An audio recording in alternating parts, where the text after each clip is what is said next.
Hello and welcome to yet another special edition of the KLNS Rugby podcast. As once again we take a look back, this time on one of the most sizable games in Irish rugby history.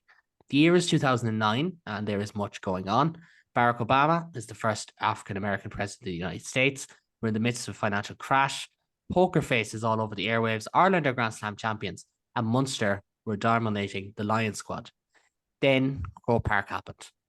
With me to discuss not only the famous semi-final itself, but the makings of a frantic rivalry from then on. Our podcast regulars, Tom Coleman and Owen Harrison. Gentlemen, you're very welcome to the show. I'm sure we have different memories of how 2009 went or different perspectives on how 2009 went. So just so we don't start with a disagreement, Tom, I'll let you go first. Take us back to your own personal experiences on that fateful day in 2009. Well, thanks for the invite, Kaelin, and nice to chat to Owen eventually. We've been years chatting online and just never quite been on the pod at the same time. So good to see Owen. Look, yeah, it was a great day for Irish rugby, first and foremost. I mean, like 82 or 83,000 in Croke Park. Um, I was over in the Quins game for the quarter final, and really it was all about getting out of there with a very squeaky, narrow win. And we sort of realised fairly quickly that it was going to be Munster. And there was rumours even over in London, like would it go to Croke Park, would it be here, would it be there? So yeah, the excitement built up straight away, and it was really no surprise that it sold out. And it probably that day, it's probably no exaggeration. You probably could have sold 140,000 tickets for that game, I think. The demand was that huge. So the day itself, it was interesting. I think just the backdrop of that season, Munster have a couple of very handy wins against us in the league. I remember the bet us 18-0 in the RDS on a fairly cold night. I think Rocky Elson made his debut and he was probably thinking, what the fuck have I come up to Dublin for this? And Munster won fairly handy down in Thomond Park as well, 22-5 on that day. So like the scene was set really for a Munster win. As much as optimistic as Leinster fans could be, and myself included. I'd fallen into that trap once before, and I'll mention 2006 to get you back on the positive side. Like we went in fairly confident, fairly confident. I think after probably getting the greatest win of all time for us anyway down in Toulouse in the quarter final, we felt confident going into 06, and obviously the carpet was pulled from right underneath us that day, and maybe there was a little bit of roles reversed on that day. I think Munster rightly would feel confident about going into that game to beat Leinster twice, as I said, that season easy enough. And the Lion squad was so fully after been named, and there was record number of Munster players, and Jesus, all lads were in form. So it was a nervous trepidation sort of going to Croke Park that day, but you're always trying to be optimistic as best you can. You always felt like you had, having been going to Leinster games for so long, that we had enough guns that maybe could take down Munster, but never really proved it. So you still had that optimistic thing. It wasn't like we were a poor team. And it's even when you look at the starting team that day, the likes of Healy and Heaslip who went on and have played, they were young lads that day. Johnny Sexton was a young lad. And when you look back at the team now and you see some of the younger guys and what they've done since, it was obviously a very good team, and it took a very good team to beat that very good Munster team. So it wasn't like it was a poor Munster or Leinster team, I should say. It was quite a good Leinster team, probably at the start of their journey, and they had to took down Munster that day. But yeah, it was a great day in the sun. But it wasn't really till O'Driscoll sort of got under the post that I felt anyway comfortable that we might do it that day. It was it was certainly a great spectacle. That's certainly something that needs to be touched upon from the off, because as you said, I think it was 82,300 people in Croke Park, seas pockets of red and blue. It was like dominoes. Some people wouldn't necessarily like that side of things, but that's how the seating arrangement was done. Owen, were you there? What's your memory of this one? Well, yeah, I was there. I was in the Hogan Lower, I think it was at the time, and I remember beforehand, like it went as Tom said, like it went, what was it, 82, 83,000. It wasn't just the diehard fans. This is something that had caught the imagination of the Irish public in general, and there was a lot of people going along that wouldn't have known an awful lot about rugby, and like as Tom had said, like Munster had beaten Leinster twice that year. I think, yeah, it was 18-0 in the RDS. I think it was Justin Melk to pull out Yeah. a name from the past and scored the try, and then There's a they'd won. proper do you remember him name out of out of the Magners League era. The streets remember. Yeah, absolutely. And like, they were going so well. They had the huge win over the Ospreys in the quarterfinal. Everything was building. But to me, I felt there was an overconfidence, not necessarily within the team, but within the public overall and the supporters, that this was unstoppable. And it almost mirrored a little bit back to 2006, but the opposite way. Because you look at the way Leinster in 2006 had overcome Toulouse and were coming in with the popularity and the background there, and people were almost writing off Munster at that point. And I think to me it was the flip on this side. And I was actually really nervous because I felt Leinster were the one team that would drag it down into a sort of a derby fight and that could bring Munster down. And beforehand, I was actually really nervous about the game.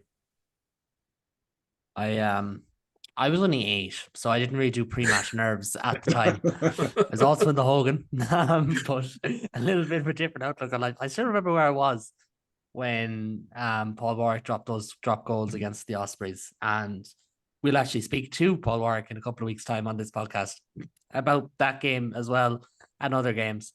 But I think there was that confidence, there was that sense, and I think Munster fans even now, 15 years on, will say that 2019 was arguably better than the squad in 2008. But ultimately, that's not how it went. We're going to get into all that. We're going to reverse things a small bit 2006, because that's when you really started to see the rivalry turn up a notch. Oh, and you've written about this before, but do you want to just take us through kind of how 2006, 2009 made this rivalry? It went from being an average run-the-mill Interpro to probably as feisty as some top 14 games. Yeah, and like I think really you have to go back to sort of like the late 90s, early 2000s to understand it, and the pro rugby landscape, because it's not like it was now. Um, you go back to then, the provinces only played a couple of times a year. And like the European Cup was only 3-4 games, and then you went into some of the knockouts. There wasn't an awful lot in it, and it was still the AIL that dominated. And the first real, once you could talk about the rivalry, the first real one is probably the 2001 Celtic League final. And Leinster won that back despite the Eric Miller red card, and that, like, they had to open up on. If you think about the rivalry, they weren't expecting even the fans to turn up for that. They had to open up the top tier in Lansdowne that day, unexpectedly. So when they got like 30,000 in for that match, and that was the start of it, I think.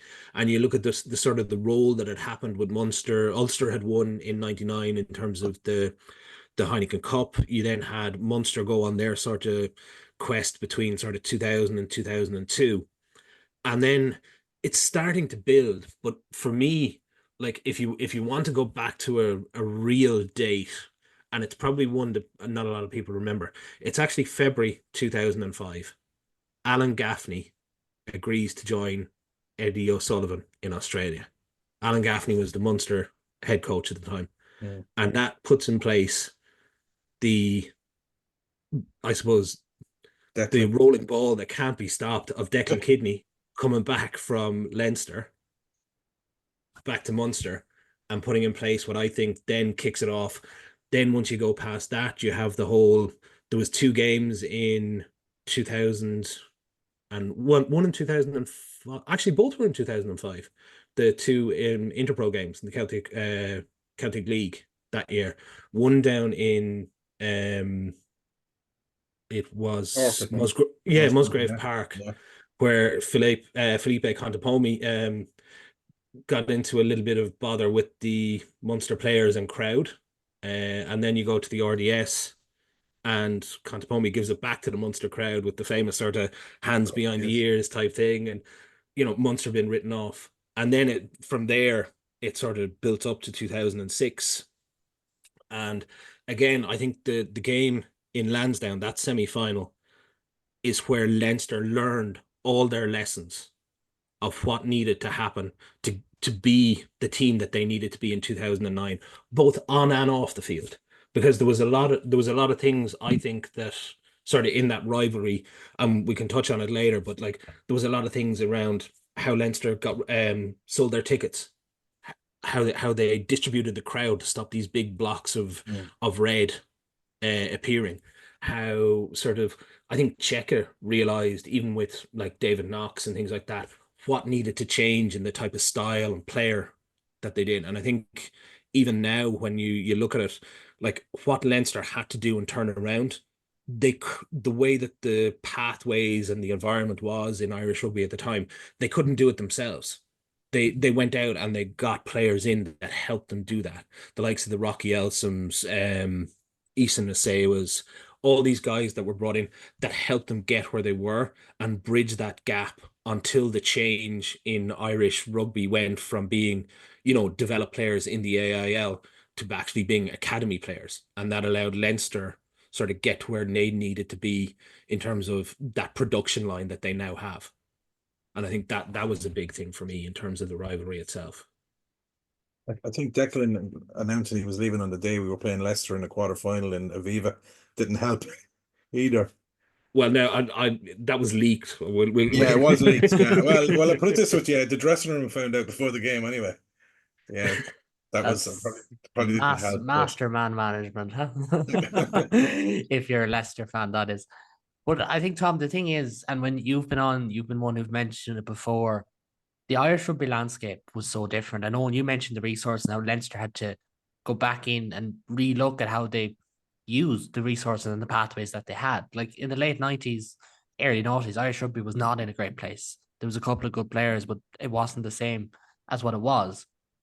But I think what part of what built this rivalry was it was Munster who led the new wave of supporters in Irish rugby, and they changed the perception of rugby. From your vantage point, what did you not what did you make of it, but why do you think that was, Tom?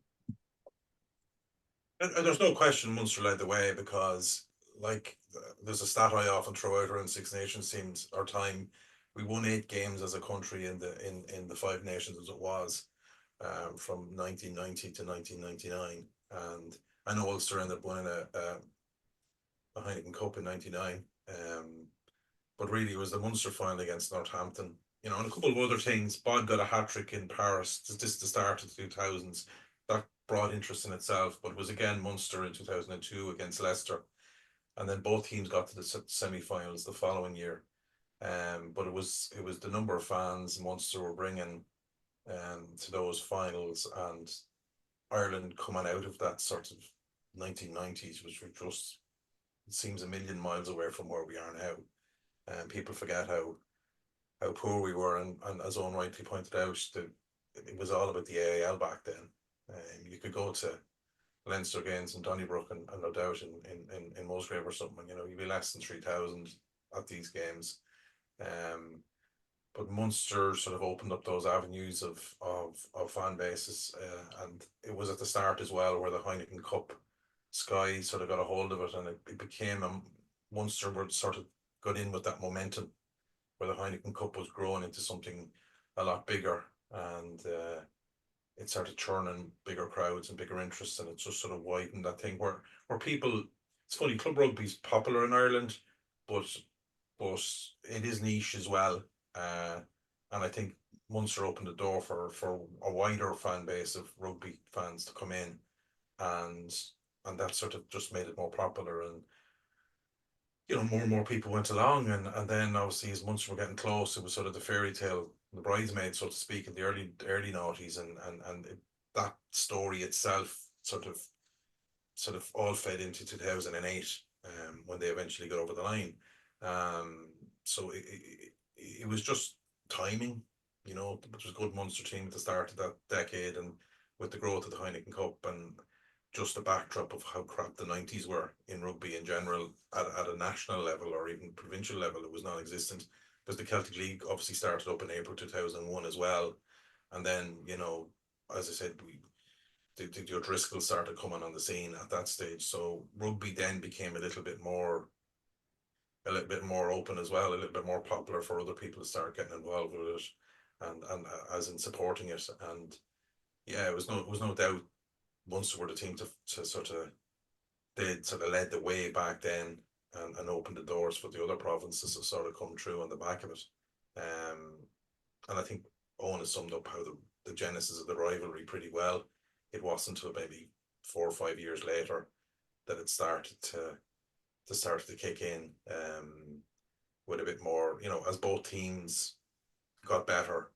And the last team you want to lose to is and that's why you're nervous. It doesn't matter what sort of a good run you have against your opposition. Like if Leinster won 10 in a row, you'd still be nervous on the 11th. You know what I mean? It's because you don't want to lose to the team that's your biggest rivals. And maybe a little bit of that fed into how Owen felt on that day in '99. He was just saying a bit nervous, and but it's the result of it as well. You don't want to end up losing to your team that you that's your biggest rival. So yeah, it was interesting times, but I think lots of little things happened, as I said, between sort of 2000 and 2005 up to 2006, that sort of built up that momentum of rugby growing. Munster sort of leading the way there, and then sort of Leinster coming back in behind that, sort of building that rivalry up. Yeah, absolutely. And like, no, you can't bring up the conversation without mentioning the fact that Munster got over the line not once but twice. 06 was special. 08 they backed it up, and even at the time, not many teams backed it up. It was Munster, it was Leicester, and it was Toulouse. They were the only teams in the first close to 15 years who'd won 2 Heineken Cup titles. And I might just get to you on that one, Owen, because I think there was this sense after 08, okay, Irish rugby teams are not just there to compete. They're finally among the pantheon of teams. And like, I think that feeds into 2009, and the mindset going into 2009 Grand Slam is that we're no longer nearly men. We are proper contenders. That Munster team of 2008, as we kind of touched on a little bit earlier, they were a proper team who were, I'm not going to say deservedly, the best team in Europe, because it was a final that won by 3 points, but they beat all the best teams in Europe on the way. You couldn't argue with the fact that they were kingpins at the end of 2008. Totally. Yeah, I mean, look, when you go back to then, like, it's before Ireland had, I'm trying to think, was it, I'm like, you go back to then, Ireland hadn't won the Grand Slam. They hadn't got to the Grand Slam. They hadn't got to, prior to 2009. They hadn't got the Grand Slam. They picked up a couple of what you call it, triple crowns Yeah. at that. But the success was coming at sort of with Leinster and Munster. It wasn't necessarily the national side that was pulling that. And the Heineken Cup was still seen as the top flight premier competition. It was there. Like, you still had the English teams were in it. They were very much there. You had the likes of Toulouse who were treating it properly. You had everything bought into it. It was still seen as something on a pedestal that was massive. That was the premier competition, right? And I think what was there was everyone could see it. It was, and even when you looked at sort of the early 2000s, a lot of it was free to air. You would get the sort of the pool games and the knockouts and the finals on RTE. It's something that hadn't been happening for a while. And I think that exposure led to the sort of the growth of the support for the provinces in the competition. No one, for a long while, the Magners League, the Celtic League, was seen as a sort of something just to keep the guys fit while they played and waited for the knockout stages of the Celtic League, or sorry, of the Heineken Cup. And to bring it to there, it was really seen as this pinnacle. And there's only twice I have really seen, I suppose, media, not just sports media, but media in general, take a huge interest in provincial rugby. 2006 semi-final and the 2009 semi-final. And both cases, you look for a couple of weeks beforehand, it was nothing. You couldn't get away from it. You turn on the radio, it'd be there. There was competitions to win tickets.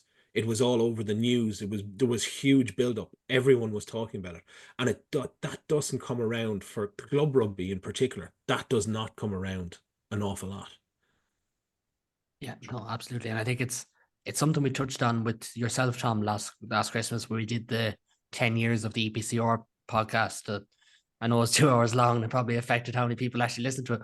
But we did touch on all that, how it was the biggest show in town. They had a big sponsor, they had free to air, they had Sky, who everyone tuned into Sky at the time, everyone tuned into RTE. It was such a different landscape.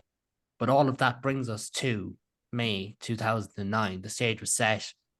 Well, I think I said 82,300 supporters packed into GA HQ. And like, as a spectacle, Tom, even aside, just from an Irish side of things, even if you leave aside it's two of European rugby's aristocrats, the fact that it was a full Croke Park playing a rugby game, a European semi-final in rugby, was a major factor in and of itself, wasn't it?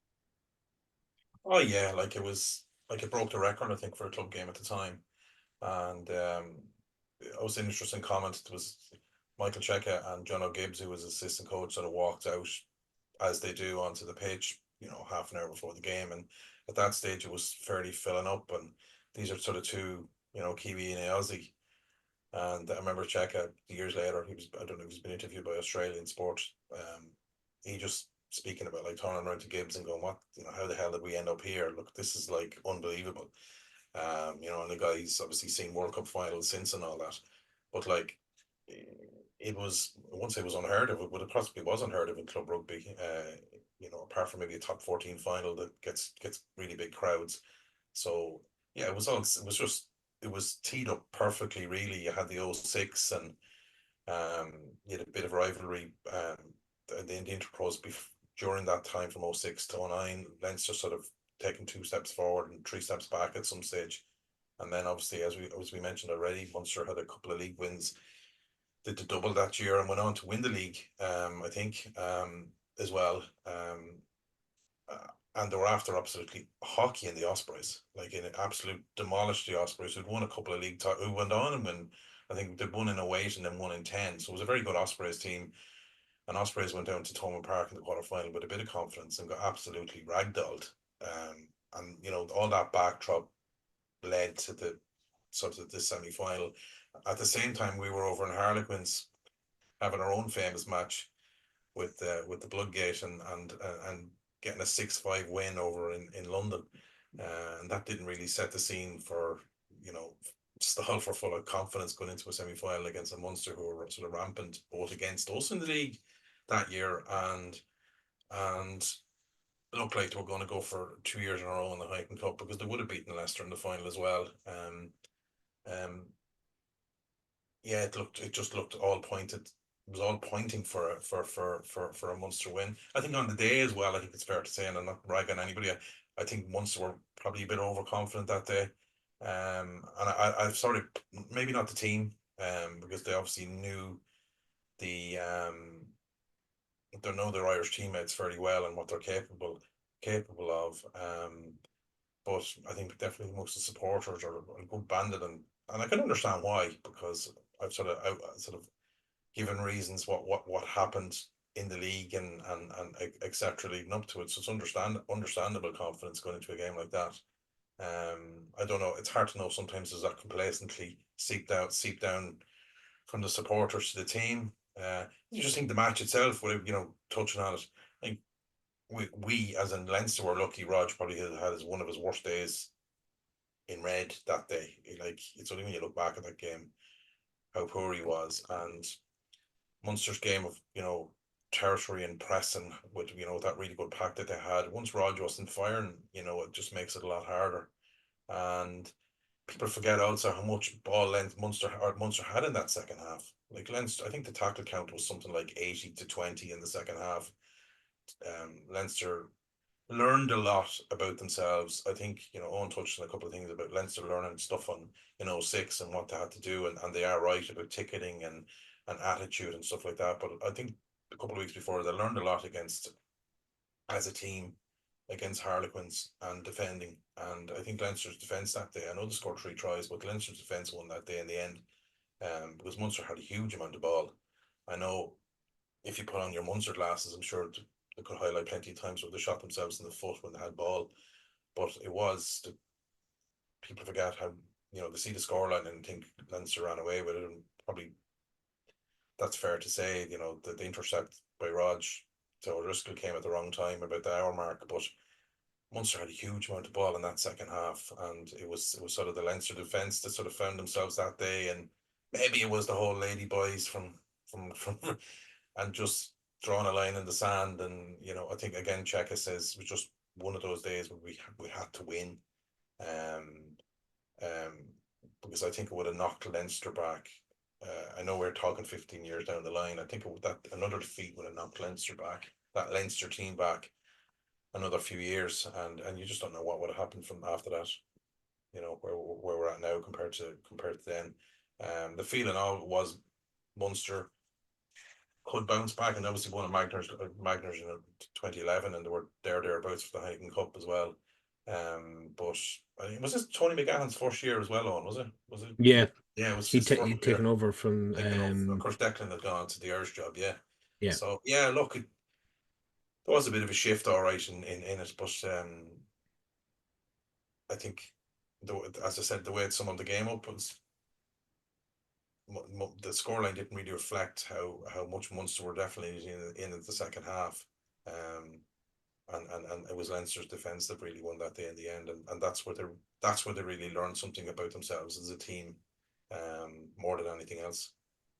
And I think that's the thing. When you look back at games like these, you could do a full podcast on what ifs. And okay, we had do you remember this, lads? Sure, you won't forget a little bit later on.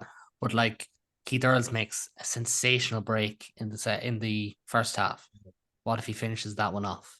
That was the one where Elsom was famously offside. Nigel Owens doesn't give it. Leinster turned the ball over, and it's well, it was marginal by a Rocky Elsom sized player. The kind of margin. There's what if Leinster don't win the Heineken Cup? Does Johnny Sexton stay at Leinster? Because that was a massive thing around the time, whether or not he was Cheika's man. This was where he showed it. You mentioned Munster's had so much of that ball in the second half off to get that try, and they rattle Leinster, and Leinster don't keep coming up with those moments. And what if Ruud Tupoki is fit, for example, like the man who orchestrated 2008 with that, setting up one of the greatest disallowed tries you'll ever see in the 2008 final, which I love bringing up at any possible moment because it was one of my favorite moments to get chalked off.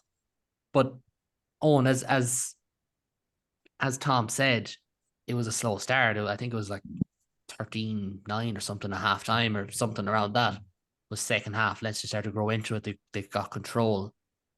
From your reflective perspective, where do you think it went wrong for Munster on that day? Well, there's a few things, and I know Tom's already touched on some of them there. Like, I think overall, I think one of the biggest things that was there was Tomás O'Leary actually getting injured a couple of weeks beforehand, because to me that changed totally how Munster were playing, because Munster had moved away from Peter Stringer as the scrum half for that season.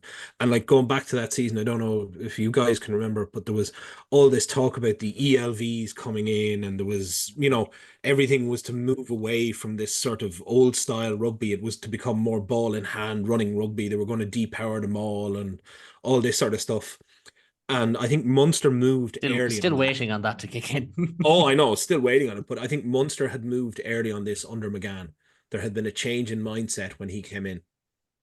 And I think Tomás O'Leary was vital to that, because at that stage, Ronan O'Gara was not a running threat. So what Munster had at the halfback pairing was you had someone who could break with the ball, who was threat and physical in Tomás O'Leary. And I think that was a huge loss, because what Munster stuck with their plan of moving the ball that had destroyed, as Tom had said, destroyed the Ospreys. What was it? It was like 46-3 or something. They beat them. But Munster stuck with that. But they tried to do it with Stringer and O'Gara and halfback, and that didn't work, because to me it allowed Leinster focus on, you take the pack and then you just have to worry about the centres. You could almost leave it there. I think the second one, the second point on it was you had the Leinster had been battle hardened coming into this, and defensively, which Tom spoke about, like I totally agree with. That game against Quins beforehand in the quarterfinal set them up for that. They knew how to stay in the fight defensively and dog it out, which was something from, I think, 2006. If you want to go back there again, I don't think they had that in them at the time. And that's one of the lessons that Czechia had and brought through with them. I think that made a huge difference to it. And then I think you look at sort of on the day, Leinster were really up for it. They actually went after Munster. They went after them physically. They beat them up in the pack and really went into it. I'm not sure Munster matched it physically on the day. And I think the other one is what is now a real almost sliding doors moment, which is when Contepomi is injured and Sexton comes on. Because I still believe it was 11-6, I think, at halftime in that game. It was, yeah. Yeah. If Contepomi is still on the pitch, Munster have the belief we can rattle him. We can get after him, whether it's legal or illegal. We get after him. We get into his head. We get into his face. He's not, we can make him miss kicks. We can get into him. We can rattle him, and we can sort of drag our way back into it.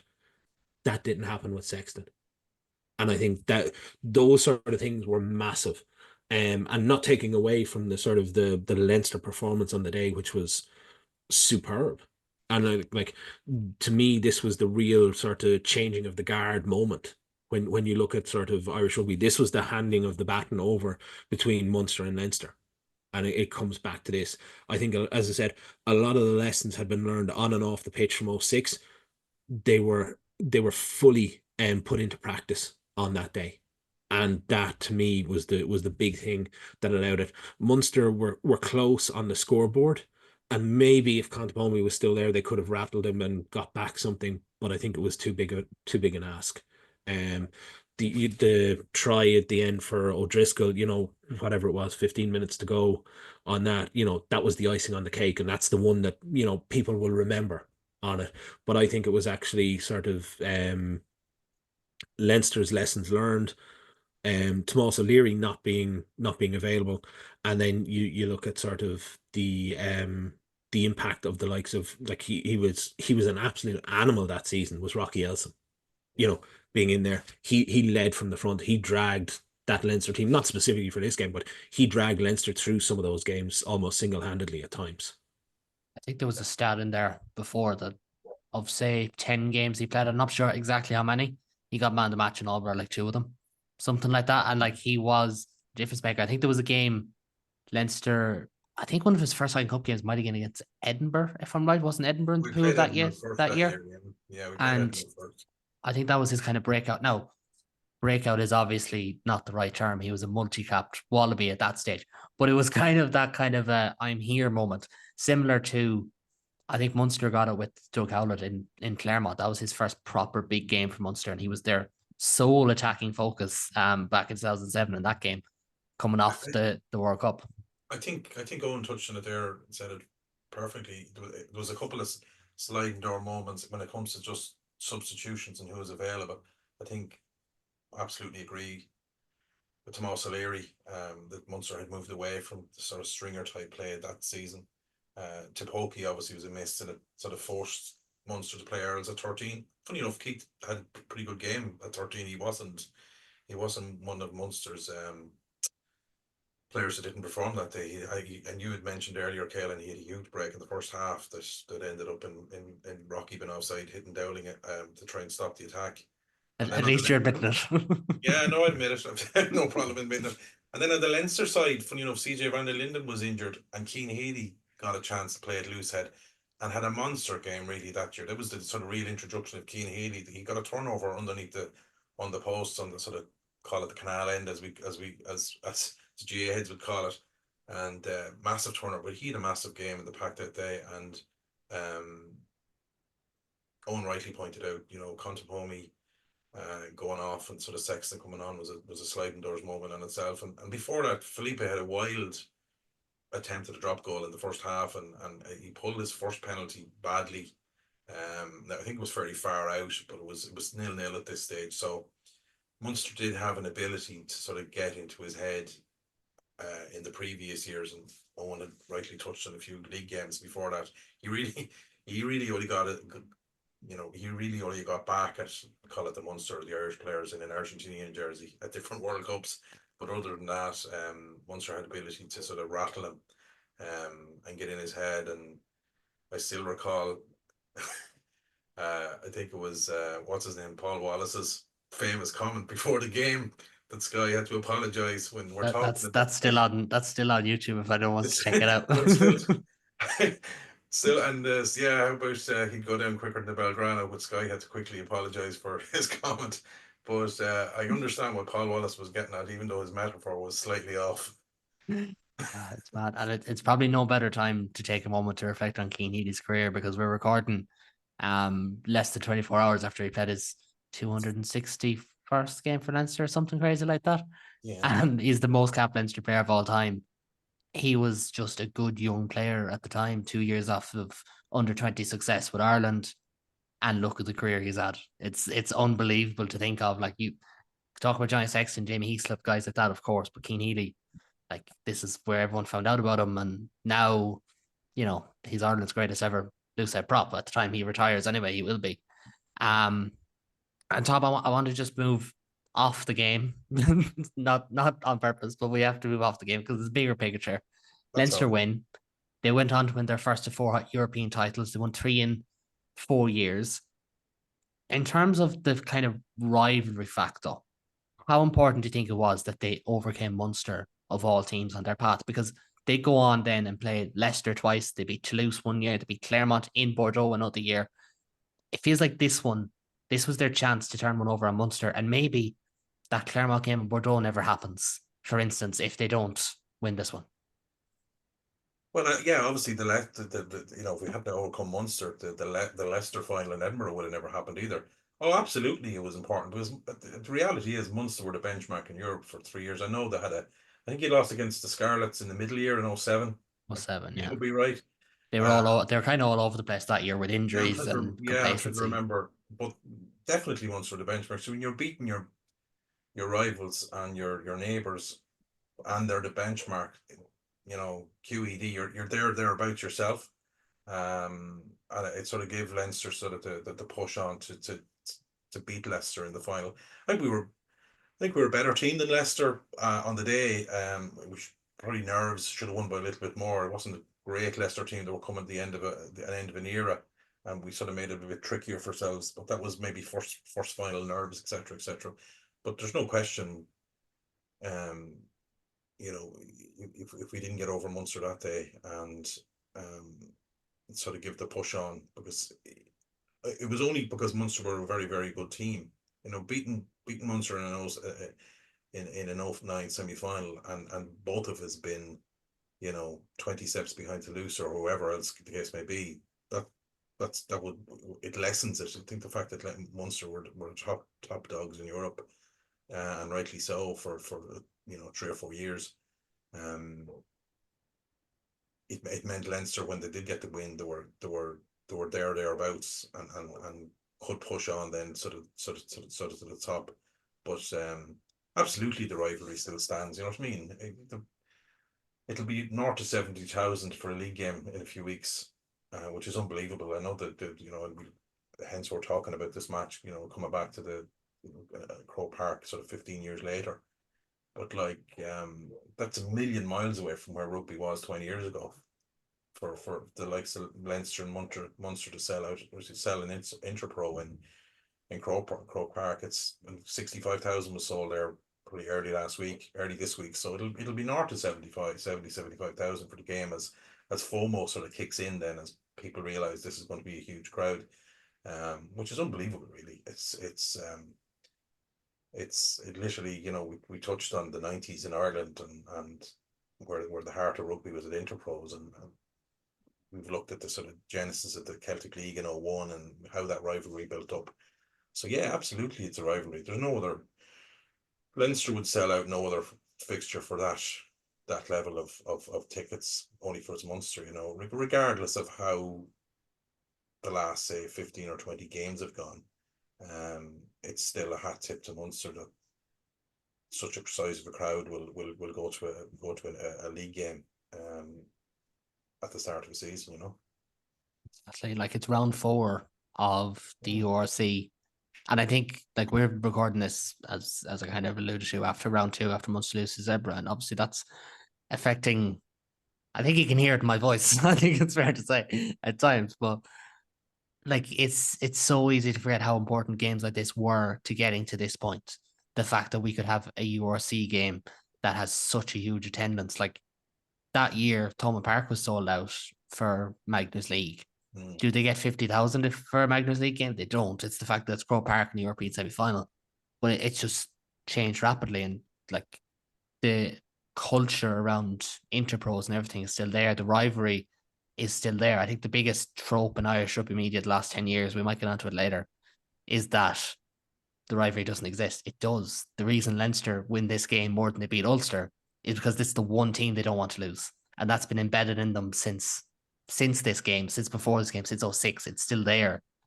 And I think that's why it's still kind of tenacious in its own way. And like as we kind of move off 09 to stay on the bigger picture, it was the years that followed that kind of need to be discussed. Leinster cruised to 5 league titles and 4 European crowns at the time of recording. Munster would pick up 3 more league titles, albeit with the 12-year gap between 2 of them.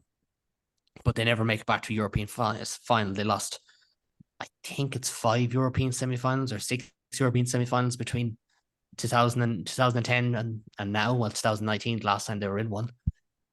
And Tom, we can't pin it all on one game. I understand that. Like it's not Munster's woes were not all because of one game and Leinster's highs, but the momentum, it never relinquished. And not even, as they say, the rebuild for Leinster happened in 2016 has this kind of, that rivalry, to use that term again, has ever relinquished or faded.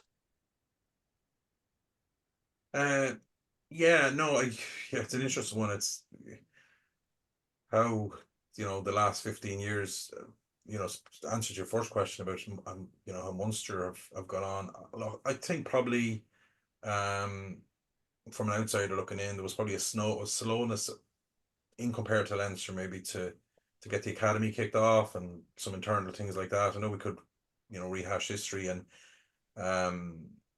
Munster were still dependent on the big wins to keep that sort of machine going, and when it didn't happen, but like, it's, even if you look at it now, like Munster Academy is well bedded in at this stage, and you can see the fruits and the rewards that they're getting with some of the quality players that's coming through at underage, and your Gleasons and stuff, so it's becoming more regularly now where you can see Munster players coming through that are definitely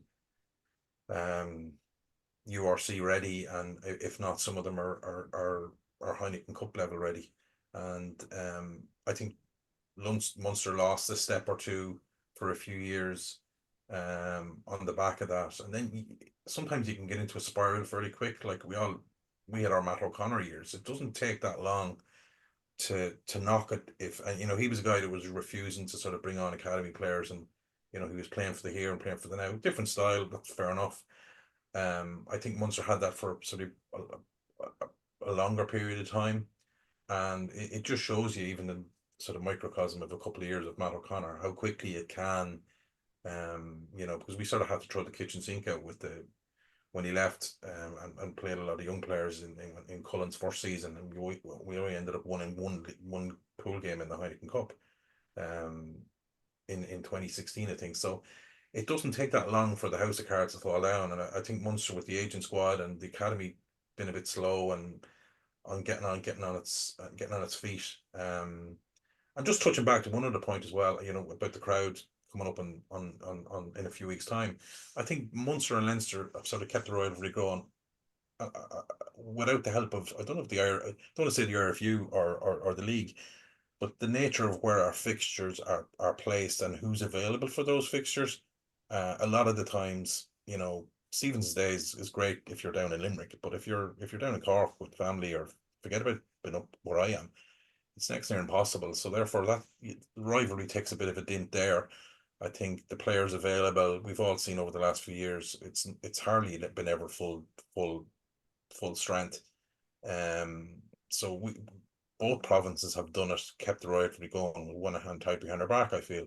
Because it's been a while since both teams have gone full bore against each other.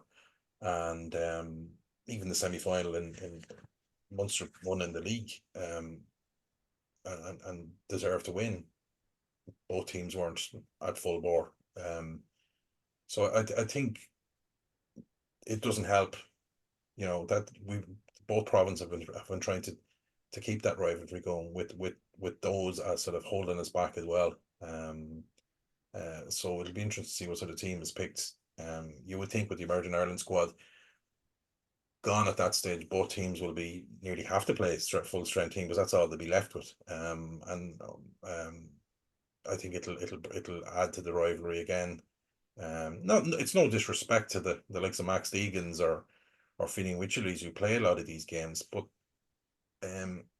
we've kept the rivalry going playing those types of lads in Interpros for the last 4 or 5 years. So it'll be interesting to see, will that change? Will we get fixtures like now in week 4 where you have team, it was always good. If I don't know if Owen can remember, Munster used to play Leinster a lot of the times just the week before the Heineken Cup quarterfinals for years. Which was the case in 2009, I think. I was just going to say, Tom, actually, since they've moved the fixtures, it's actually, I think, got worse. And as you said, both provinces have been doing it behind one arm behind their back, because it used to be a case, it was almost the week before the first pool game. So you got the internationals back maybe a week or two before that. So this was their first chance to go toe to toe out. It wasn't like a quick run out. It was actually they'd sort of got their eye in for a week or two, and then you play them. And then the reverse fixture would generally come, maybe you'd get it at around New Year's or something, but there also used to be a fixture that would come just before the quarterfinals and the knockout stages. And that was important, I think, for the provinces to sort of to get them back up to speed where they needed to be. And once they started messing with those fixtures and when the internationals could come back, I think it lowered the standard of it, but the rivalry remained the same with the fans because you still got the same buy-in, but you weren't necessarily getting the support from the IRFU for it. Yeah, and I think the wider, there's the 20,000 say in red and blue that live and breathe every league game, and you don't have to sell it to them, but it's that wider Irish rugby group that we spoke about at the start of the noughties, how Munster sort of opened the tent and then got more people going to those games. They want to see, as much as we want to see, they want to see stronger teams. But you're right, that quarterfinal, that Interpro was a week, or it was the best. It was why Leinster and Munster were fairly successful at quarterfinal stage, because you couldn't get a better warm-up game, and warm-up game is doing it as a service, but it just absolutely, you had to be on point for that game, and it meant you went into a quarterfinal in Europe ready. It's like coming off the back of a Six Nations game, really, and then going into a quarterfinal. It really sets you up for Europe. And if you remember back, sorry, Tom, if you remember back far enough, this was at the time when there was a stage where the clubs used to have to cite the opposition. And there was the gentleman's agreement between the Leinster and Munster and the Interpros that there would be no sightings in an Interpro game. So it was, I'm thinking going full leather at it. I think of Dave Kearney's head when and Paul O'Connell's boot. Yeah. There's been a few. I think was it Marcus Horan got stamped on by Brian O'Driscoll down in Coleman Park and stuff. It was going hell for leather with back in the days when you could ruck and do things in the game. Like these were full-blooded affairs. It's not like it is now. And going through it, but like I think when you talk about like what happened, like for Munster and why they didn't kick on and why it took so long for them to come back. For me, I think you touched on a lot of it there. 2009 was the passing of the baton, because I think it was the first level of the sort of, I'll call it the successful flow through from schools to academy onto sort of senior deals or into the senior team for Leinster. It was that first group, the Cian Healy's, the Jamie Heaslips, those guys. It wasn't that it was necessarily their first games or first seasons or anything. It was the first time that they'd really stood up and sort of announced themselves onto that stage, onto that level. And I think that was massive. Munster never adapted post where the AIL was the primary pathway. There, as you said, the academy just did not produce.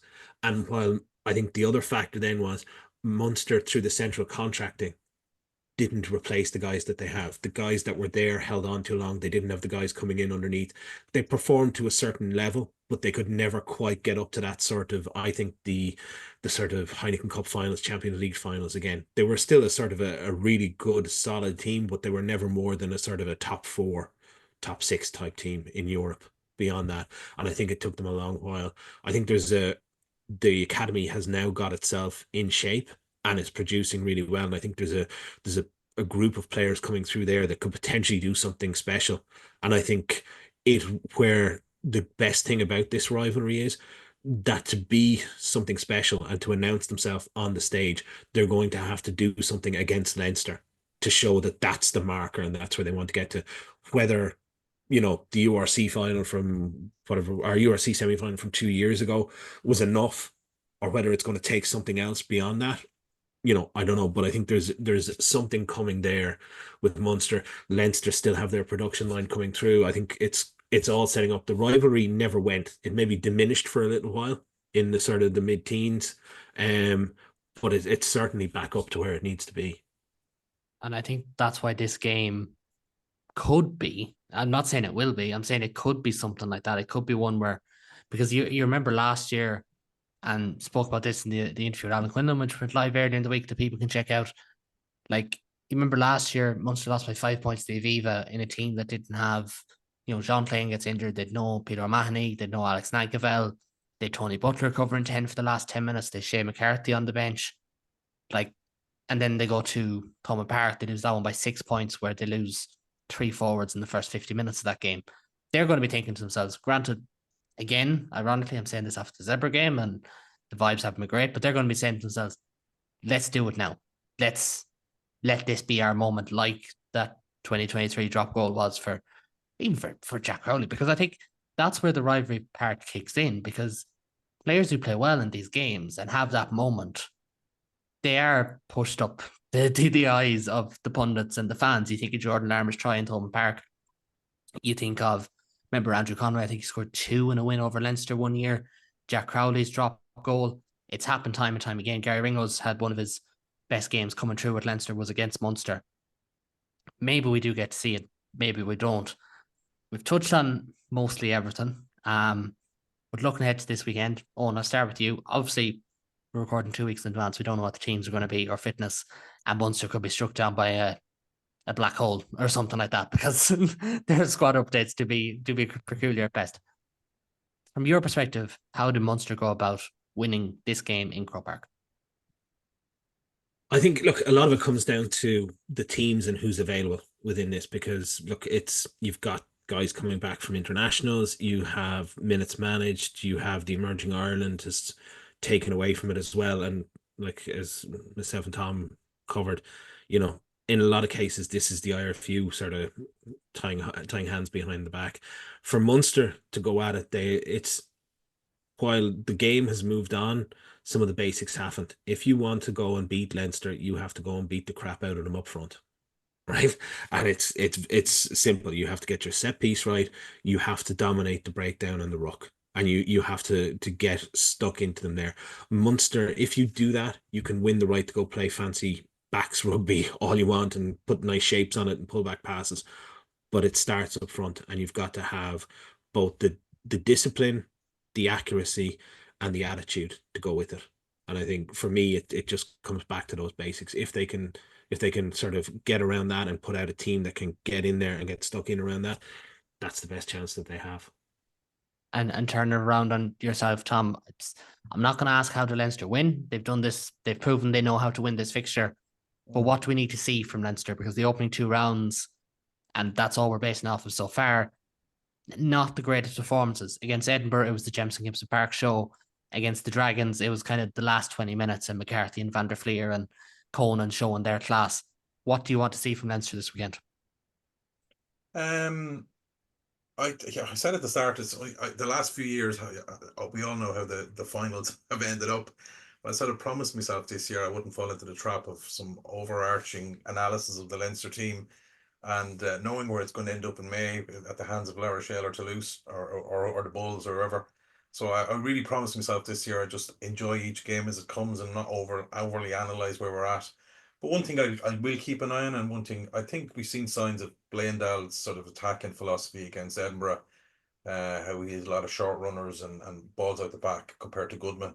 So that was a positive to me, because I think our attack suffered under Goodman, and it's interesting that he's gone to Ireland on the back of what he's done at Leinster, but that's for a different day.